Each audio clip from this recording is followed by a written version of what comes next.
So part of what we will be addressing briefly in my khutbah.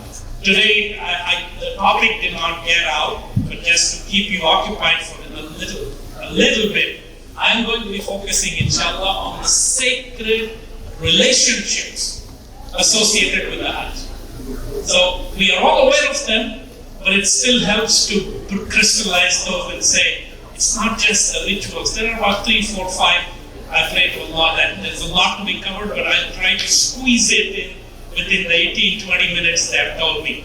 But one of those relationships is the relationship between what the most important one that we see, the father and the son, one of the most important. Right? So when Ibrahim alayhi salam, I'll talk briefly, but when he prayed to Allah, at his old age, he asked for a son. But what type of son?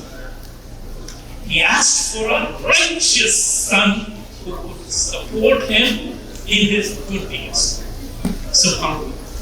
That's the power of this relationship. So inshallah, Ali, you will grow up to be a good Muslim and a leader, but you will join your father in good deeds, father and mother and friends and sisters. So we'll say Amir here, inshallah. So we will be doing the Eid Salah according to the Hanafi tradition. We'll do it with 6 additional takbeer. So let me go through this very quickly.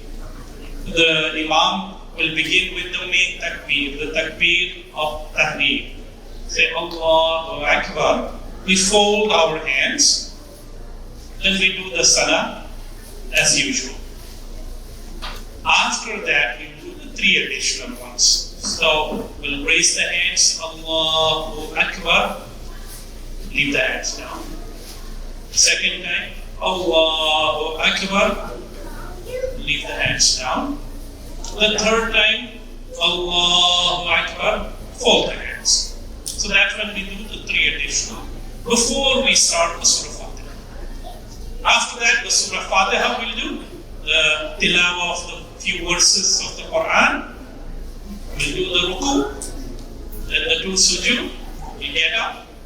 In the second rakah, we'll do the Surah Fatiha and the tilawah right away.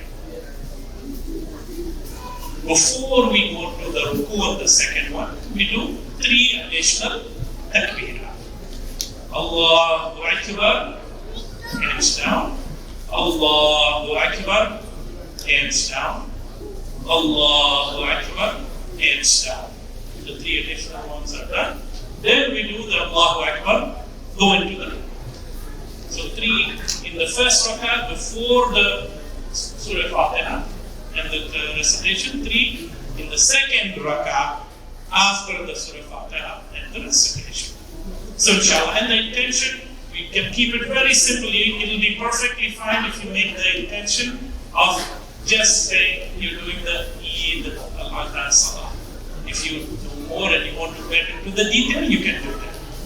If for some reason, and particularly for the sisters or those maybe at the back, if there is some missing of one of the takbirah that you do, don't worry about it. If you remember, you make it up, or just leave it alone. The intention and the barakah of the jama'ah we said, it will be fine. You don't have to worry about redoing it with all of that. Inshallah. كبيرا والحمد لله كثيرا وسبحان الله بكرة وأصيلا الحمد لله حمدا كثيرا طيبا مباركا فيه الحمد لله نحمده ونستعينه ونستغفره ونؤمن به ونتوكل عليه أعوذ بالله من شرور أنفسنا ومن سيئات أعمالنا من يهده الله فلا مضل له ومن يضلل فلا هادي له وأشهد أن لا إله إلا الله وحده لا شريك له وأشهد أن محمدا عبده ورسوله. أما بعد، قال الله سبحانه وتعالى في محكم القرآن الكريم في سورة المائدة: اليوم أكملت لكم دينكم وأتممت عليكم نعمتي ورضيت لكم الإسلام دينا. قال رسول الله صلى الله عليه وسلم: أفضل الدعاء دعاء يوم عرفة وأفضل ما قلت أنا والنبيون من قبل لا إله إلا الله وحده لا شريك له. صدق مصطفى صلى الله عليه وسلم وصدق الله العلي العظيم. Assalamu alaikum wa rahmatullahi wa barakatuh. My dear brothers and sisters, we are blessed together this morning on this special day of Eid Takbeer, the bigger Eid, the Eid of sacrifice. And we come together to reflect on a special time of celebration for the close to 1.34 billion Muslims around the world. We are in the best days of the year, in the final month of the Islamic year. The Prophet ﷺ emphasized this. After ayami dunya ayami al-akhir. The best days in this worldly life are the first 10 days of the Hajj, and we are living that last day of that beautiful period. These are the days for the ummahat of ibadah, the combination of all our pillars of faith, the shahada, the witnessing of Islam, the tahmeed, the tahleel, the takbeer, the tasbih. Then the salah, the siyam, especially on the day of Arafah, which inshallah we did yesterday, the sadaqahs that was given, and then of course, the pinnacle of ibadah, the hajj. Its rituals and its worship, its du'as and its forgiveness, and most importantly, the reward of Jannah, inshallah. The Prophet ﷺ, when he said, Al-Hajj al-Mabrur laysa lahu jaza'a illa al-Jannah, an accepted faultless Hajj has reward nothing other than paradise. And inshallah, that's what all the Hujjaj are seeking, and that's what we want to be a part of that. So today, as I said earlier, I'm going to focus on the sacred relationships associated with the Hajj. The special connections which elevate this pilgrimage, this blessed period, to lofty spiritual, physical, and emotional levels, and guide us, inshallah, for the rest of our lives in proximity, in Qur'an to Allah subhanahu wa ta'ala. Let's begin with the core relationship. The relationship with Allah subhanahu wa ta'ala. Let's go back to what we are taught before the time that we are aware of. Before, so to speak, Allah subhanahu wa ta'ala tells us of the covenant that was taken with all of mankind. In Surah al-Adha, وَإِذْ أَخَذَ رَبُّكَ مِنْ بَنِي آدَمَ مِنْ ظُهُورِهِمْ ذُرِّيَّتَهُمْ أَنفُسِهِمْ أَلَسْتُ بِرَبِّكُمْ قَالُوا بَلَى شَهِدْنَا. Your Lord brought forth from the children of Adam and their generations, and they testified about themselves. They were asked, am I not your Lord? And they said, yes, all we do bear witness, shahidna. So brothers and sisters, this Hajj, that focus on Allah subhanahu wa ta'ala alone, without any partnership, we have all been part of that covenant. When we gave the call, that we said, yes, when Allah asked us, am I not your Rabb? All the souls created did that. And now we are part of putting that into the practice as part of this Hajj. So the relationship to Allah, based on Tawheed, with absolutely no partners in Ibadah, the tahleel that we do, La ilaha illallah, no deity worthy of worship except Allah. Then the tahmeed, the takbeer, and the tasbih, all of them glorifying Allah. And then the takbirah that we all did, and this young man, Ali, and all of others who did it, we did it together.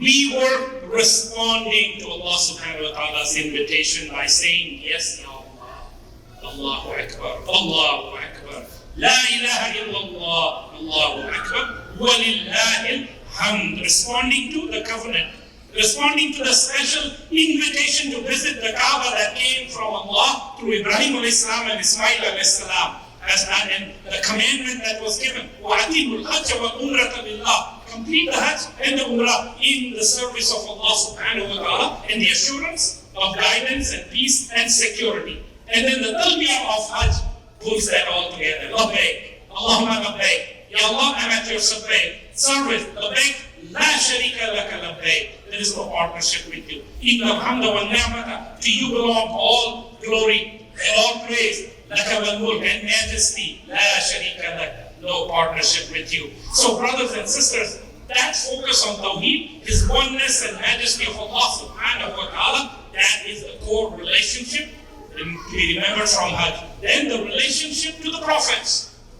Through this Tawheed, to all of the prior prophets and messengers, a confirmation of His Lordship. Remember the Prophet ﷺ said, وَأَفْضَلُ مَا قُلْتُ أَنَا وَالنَّبِيُّونَ مِنْ قَبْلِ. The best that I and the prophets before me have said is this. What is that? لا إله إلا الله وحده لا شريك له. No deity worthy of worship. Alone in majesty. No partnership with him. And the special relationship to the Prophet Muhammad sallallahu alaihi wasallam confirmed for us during this farewell pilgrimage, when Allah subhanahu wa ta'ala revealed the glorious verse to him on the day of Arafah as he was on his mount with the Sahaba around. The ayah, اليوم أكملت لكم دينكم وأتممت عليكم نعمتي ورضيت لكم الإسلام دينا. Allah subhanahu wa ta'ala giving him, his beloved Prophet, that assurance, and for all of us. Today, I have completed your deen and perfected my blessings on you, and I'm pleased with Islam as your deen. So that relationship comes to us through the connection to all of the prophets. The particular relationship to Ibrahim alayhi salam, of course, Hajj is closely tied to the high status of Ibrahim as the Hanif, the steadfast, monotheist worshipper. Remember when he turned his face to? When he said, after checking out the moon and the sun and the stars, he turned to Allah, to the sky, and said, I turned my face to him who created the heavens and the earth. He was focusing on the Creator, on the basis of the grandeurs of the creation. And then Allah subhanahu wa ta'ala orders him to submit and be a Muslim. What does Ibrahim alayhi salam do? He immediately falls down in prostration with tears of humility. And he says, I submit to the Lord of the universe. And Allah subhanahu wa ta'ala recognizes and rewards Ibrahim alayhi salam for history, saying, وَتَرَكْنَا عَلَيْهِ فِي الْآخِرِينَ سَلَامٌ عَلَى إِبْرَاهِيمَ. We perfected, we perpetuated his good name for all of the generations, and peace be lastly on Ibrahim alayhi salam. This is from Allah subhanahu wa ta'ala. And Allah has then commanded the Prophet sallallahu alayhi wa sallam and us, saying, keep to the faith of your father Ibrahim. Even though the deen evolved, came through all of the prophets, the focus on Ibrahim alayhi salam. And he required us to acknowledge Allah's lordship and to stay steadfast in submission in Islam to Allah. إِنَّ الَّذِينَ قَالُوا رَبُّنَا اللَّهُ ثُمَّ اسْتَقَامُوا. That's the verse that I recited in the first rak'ah today. Allah subhanahu wa ta'ala assures us, those who call out to Allah subhanahu wa ta'ala, acknowledge Him, and then are steadfast on that, then the barakats come, the angels come with the blessings, the hidayah of Allah, all of that. The relationship of father and son that I alluded to earlier. Remember Ibrahim alayhi salam, the special status as the Khateeb, a friend of Allah, all of that. Toward the upper years of his life, he has this yearning for a son. And he prays to Allah subhanahu wa ta'ala. What does he pray for? He says, I need a child. I pray for a child who is righteous, who can join me in good works. So that tells us the relationship that we need to have with our children too. And then once Allah subhanahu wa ta'ala grants that wish, the love of the father is tested. But Ibrahim alayhi salam shows us the way. He places his connection, his khutbah, his love, his respect for Allah subhanahu wa ta'ala above his fatherly love for the son. And then he's tested. He's required to sacrifice the beloved son when he reaches a ripe young age. And then Ibrahim alayhi salam shows us the prophetic model of upbringing our children. He consults with Ismail about his dream that he is to sacrifice his son. Imagine that tremendously powerful command which shakes him, but he still consults. And brought up by his wise and blessed prophet, the son reflects this upbringing. And what does he answer? He says, Father, do as you are commanded. Inshallah, you will find me of the steadfast. Then Allah subhanahu wa ta'ala, just as the sacrifice was to be conducted, places it with the ram, and we commemorate by our udhiyah, our sacrifice, that will continue throughout history. So the collaboration of father and son on good works, they get the honor, Ibrahim and Ismail, may Allah's blessings be on them, of building the Kaaba, the important first house of worship for Allah subhanahu wa ta'ala, together. And then together they seek acceptance from Allah of their reward, of their work that is done. And then Ismail alayhi salam helps his father with the stones of the Kaaba. He moves that maqam so that Ibrahim alayhi salam can position the stones. They work together in faith, steadfastness in the cause of Allah. The relationship of the husband and wife. Remember, after traveling out of his community, being thrown out, being persecuted by the ruler at that time, he's asked to make the hijrah with his wife Hajra and infant son Ismail. He accepts it. His wife understands and accepts the commandment and supports him. They reach Mecca, a dry, desolate, and lonely region at that time. Ibrahim alayhi is commanded to leave his wife and infant son and walk away with faith in Allah subhanahu wa ta'ala. He accepts it, of course, and his understanding wife confirms, asks him, this is the will of Allah? He says yes, and then she accepts it immediately. All they are left with is a small bag of dates and the tawakkul that keeps her going.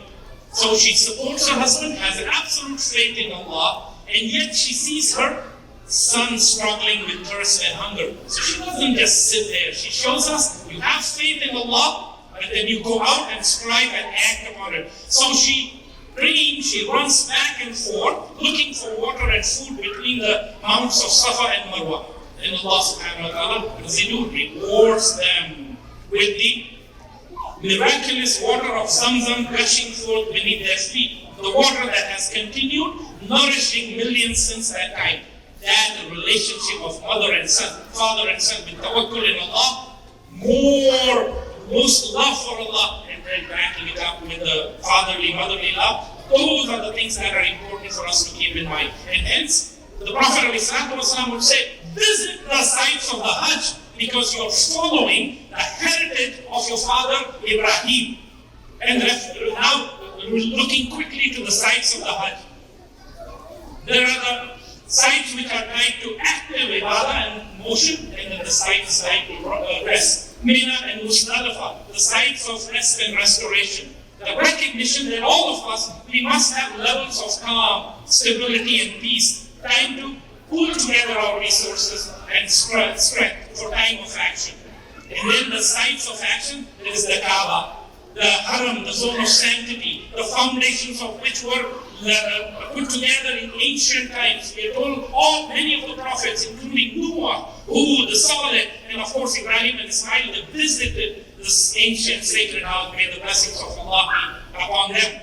And that is after the construction of the Kaaba with Ibrahim and Ismail Ibrahim is asked to give the proclamation of invitation, to which, inshallah, the Hujjaj who went said yes, and we. So the reminder today for us, brothers and sisters, from that is, inshallah, those who have not done the Hajj, let us send in the RSVP now in our hearts, so that Allah subhanahu wa ta'ala will make it happen, inshallah. Then the relationship to Arafah, and I'm coming to the end right now in a few minutes. This is the core of Hajj. The Prophet ﷺ said, Al-Hajj al-Arafah. Hajj is Arafah. The wukuf, the walking to and staying at Mount Arafah is the critical segment of Hajj. That is where the Prophet ﷺ delivered his farewell sermon, the Khutbah al-Wida. And Arafah is to know, and we are told that through the region where Adam and Hawa, may the blessings of Allah be upon them, they were reunited after being taken from Jannah and placed on earth. And that is where the place is important and the time is important. The place, because after dua al-yawm al-arafah. The Prophet ﷺ said, the best of the duas that can ever be made are at Arafah. And he also said, it applies to all of us. So the Hujjaj that are there, for them, was the most special day. And they were there throughout the day, particularly praying between Asr and Maghrib for Allah's forgiveness. And for all of us, the rest of us, خَيْرُ يَوْمٍ طَلَعَتْ فِيهِ الشَّمْسُ يَوْمَ الْعَرَفَةِ. The Prophet said the best day on which the sun arises is the day of Arafah. So for the billions of us around, this was the day of perfection of our deen, day of Eid for people there, the day of fasting for us, so there is expiation for sins from last year and for the year to come, and forgiveness, most importantly. The Prophet ﷺ reminded us, there is no day on which Allah subhanahu wa ta'ala frees more people from Jahannam than the day of Arafah. And lastly, then, brothers and sisters, we have the relationship to our nafs. The Hajj also includes a reminder of this tenuous relationship. And that's what I was referring to. We are here gathered for this blessed week, and the shaitan is always looking for ways to divide. Remember, as Ibrahim al-Islam set out with his son, after the consultation, he had resolved, I'm going to do the sacrifice as commanded by my Lord. And I will suppress the love of my young son. As he was going out to a cliff for shaitan, he wants to dissuade him. Put up distractions and say, what is your Lord asking of you? After all these years, you get the son and he wants you to sacrifice him. So what does Ibrahim al-Islam do? He's sure of it. He immediately takes the stones and dumps it. He wants to repel the shaitan. And the shaitan comes back again the second time. Comes back again the third time with successful rebelling. And that's what the Jamarat is, where the pilgrims go out and beat the shaitan symbolically. The point I'm making is, remember, brothers and sisters, a prophet of Ibrahim al-Islam's stature, a Hanif, a Khalil of Allah, he's still targeted by the shaitan.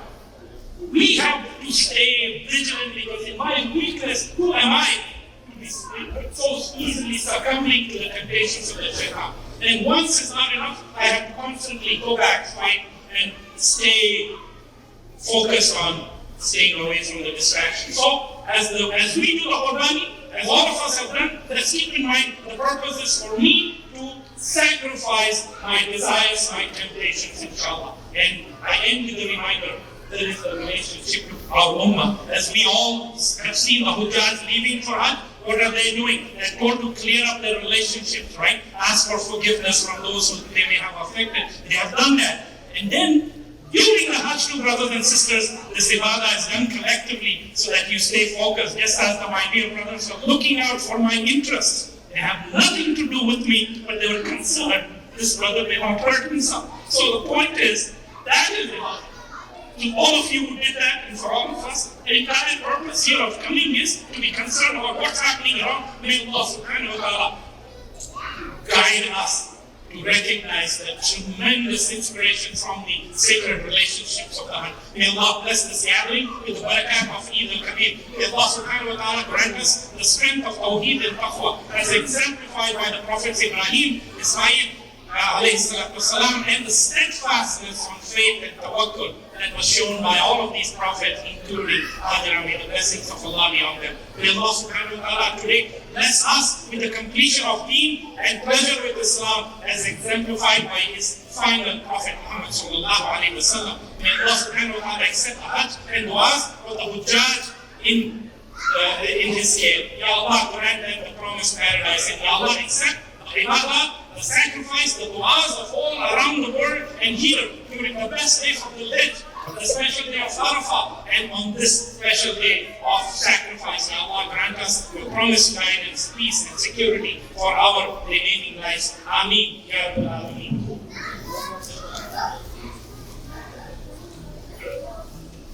Alhamdulillah Rabbil Alameen.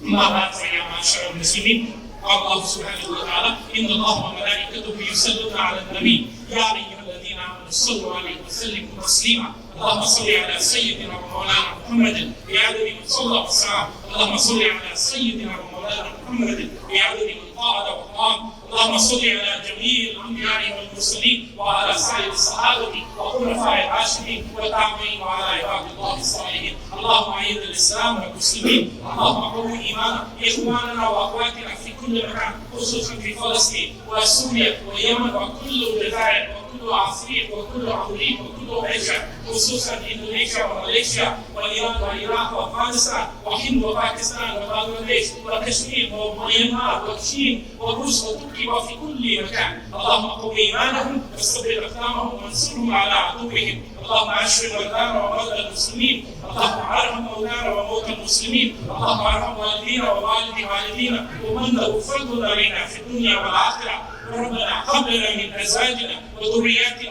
قرة اعين واجعلنا للمتقين اماما اللهم فرج قلوب المسلمين وعامر روات المسلمين واستر عورات المسلمين واستر عورات المسلمين واستر عورات المسلمين امين يا رب العالمين سبحان ربك رب العزة عما يصفون وسلام على المرسلين والحمد لله رب العالمين عباد الله رحمكم الله تعالى يامر بالعدل والإحسان وإيتاء ذي القربى وينهى عن الفحشاء والمنكر Mubarak kul aam wa antum bi khair. Allah subhanahu wa ta'ala make this the best day. Allahu Akbar, Allahu Akbar, wa